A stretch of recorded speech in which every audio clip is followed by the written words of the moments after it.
What do you see in this photograph? A derelict, ruined theater with decayed walls and a bright blank screen at the center stage? Yes, but not entirely accurate. Photographer Hiroshi Sugimoto, the creator of this photograph, used a unique method to capture this series. By using long exposure at a large format camera, he encapsulates the entire movie in one single frame. Time collapsed. In this frame, 138,000 of afterimages are frozen and superimposed, resulting in a brilliantly luminous white box, instilling a sense of haunting stillness, evoking a feeling of time suspended.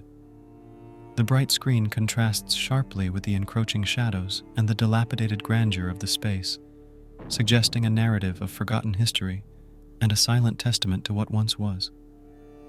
It feels like an elegy to the past, a serene yet somber reflection on the impermanence of human endeavors.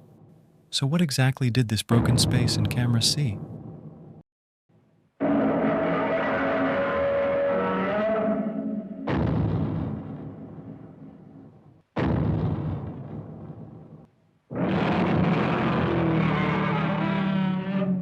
On March 1st, 1954, the 23-man crew of the Japanese fishing boat, Lucky Dragon No. 5, was contaminated by radioactive dust from the United States Castle Bravo thermonuclear weapon test. Only 9 years after the tragedies in Hiroshima and Nagasaki, Japanese people once again suffered injuries related to nuclear experiments, rekindling their deep-seated fears and anxiety about living in the atomic age. This led Toho Studios to conceptualize a film about a gigantic prehistoric sea monster, awakened and mutated by underwater hydrogen bomb testing, wreaks havoc on the streets of Tokyo. This 1954 original film, Godzilla, not the 1956 one remade by America, emerged in post-World War II Japan, a nation grappling with the aftermath of atomic bombings and a rapidly changing world. Directed by Ishiro Honda, the film reflects deep societal anxieties about nuclear destruction and technological advancement, symbolizing the devastating consequences of nuclear weapons. Godzilla's massive destruction in Tokyo and its confrontation with humanity not only highlight the fears of nuclear annihilation that lingered in post-war Japan, but also a warning about war itself. Honda's experiences as a reluctant soldier and a war prisoner deeply influenced his perspective on the human condition. This background played a crucial role in shaping Godzilla to be more than just a typical monster film. It can be perceived as a war documentary, offering a profound reflection on the impacts and realities of war, rather than merely being a work of science fiction. This approach adds layers of depth and realism to the movie, making it a poignant commentary on the horrors and consequences of warfare. City burns, families run for their lives, people scream. The last scene where Dr. Yamane mourns his portage says the message of the film. If nuclear testing continues, then someday, somewhere in the world, another Godzilla may appear. The whole movie serves as a stark reminder of the devastation of war and the lasting impact it has on society and the environment. The soundtrack composed by Akira Ifukube also emphasizes that. His musical compositions for Godzilla infuse the scenes with a tone of melancholy and elegiac quality, shaping the emotional landscape of the film. Monsters are tragic beings. They are born too tall, too strong, too heavy. They are not evil by choice. That is their tragedy. Godzilla serves as an embodiment and metaphor for a force of unstoppable destruction. It was the first giant monster born from a concept rather than just spectacle, representing a collective societal fear of the horrors of the atomic bomb on Hiroshima and Nagasaki. However, within the context of the movie's storyboards, the monster itself does not want to do any harm initially. It's said that it is because of witnessing the demise of its species due to the bomb. Godzilla then, driven by anger, emerges to unleash its fury on mankind, a monster in pain.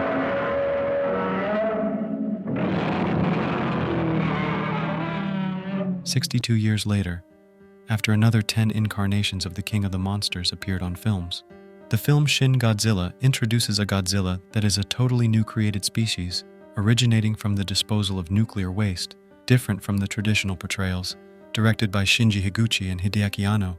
Yeah, this guy, who is one of the most influential and essential creative minds in anime industry, with his most recognizable work, Neon Genesis Evangelion.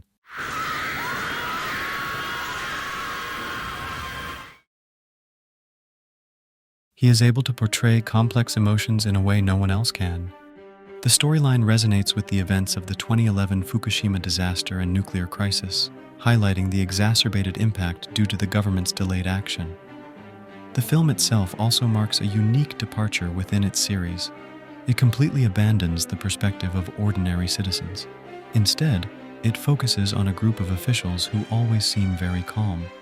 In its 2-hour runtime, at least half of it are politicians having meetings and meetings and meetings to discuss what action is needed to deal with this monster. The bureaucratic inefficiency eventually led to the government missing the optimal opportunity to prevent the disaster. I think it's a really good attempt. Shin Godzilla is a metaphor for the Tohoku earthquake and Fukushima Daiichi nuclear disaster. It represents the unprecedented natural forces tearing at the very foundations of Japan while the government fails to take action.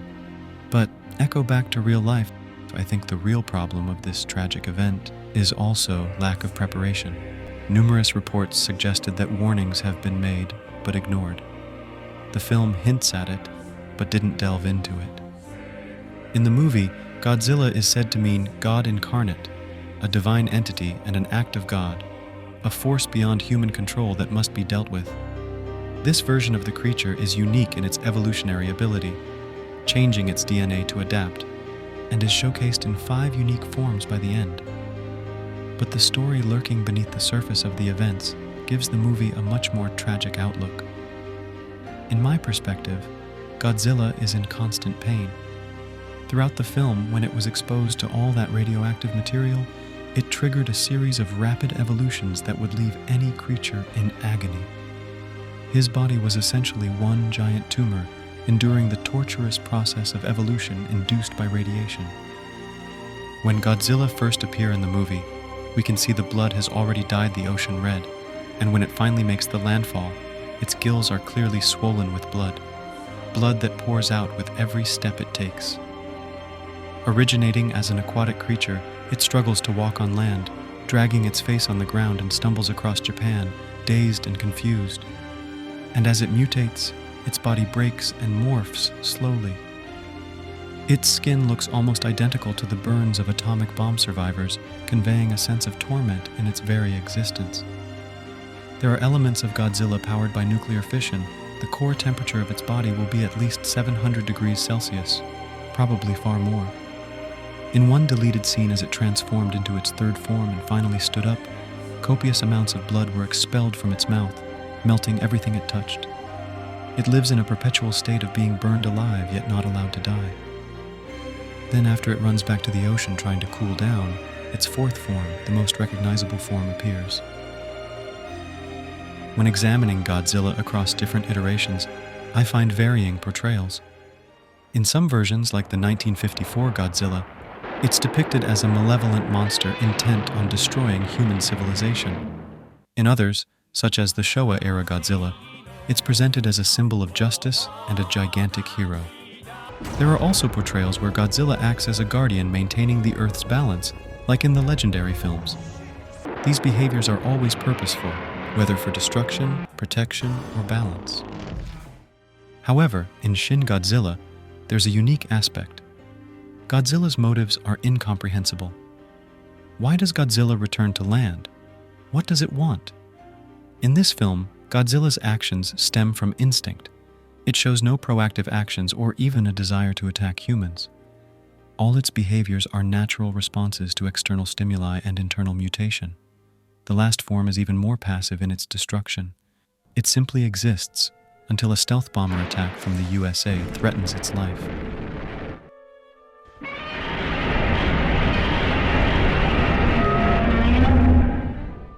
The opera that plays during the entire scene is called Who Will Know, and it is sung from the perspective of Godzilla itself.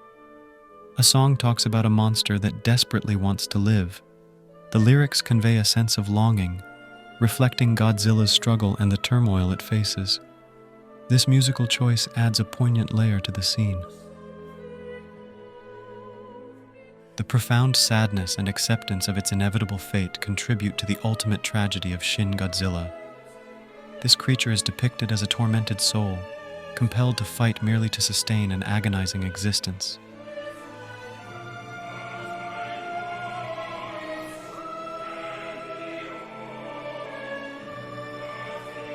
The film might primarily seem to focus on humanity's desperate struggle for survival against Godzilla. Yet, there's a less noticeable counter-narrative of Godzilla desperately trying to survive humanity.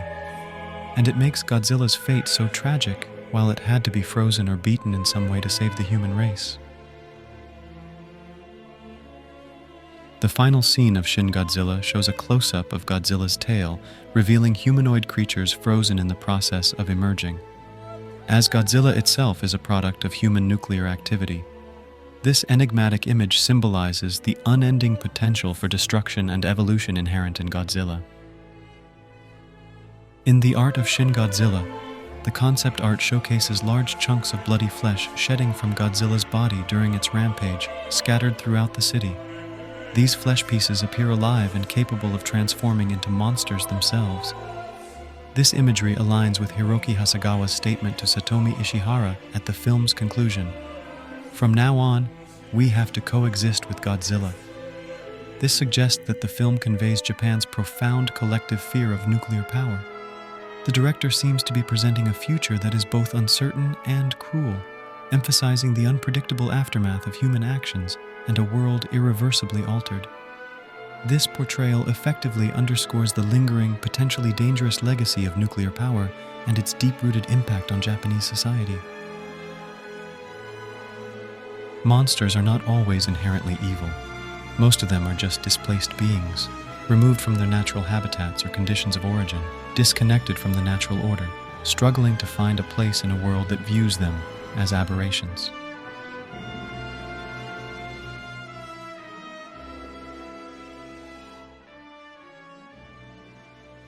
Or Godzilla is a superhero who uses his badass fly kick to defeat his enemies. Who knows?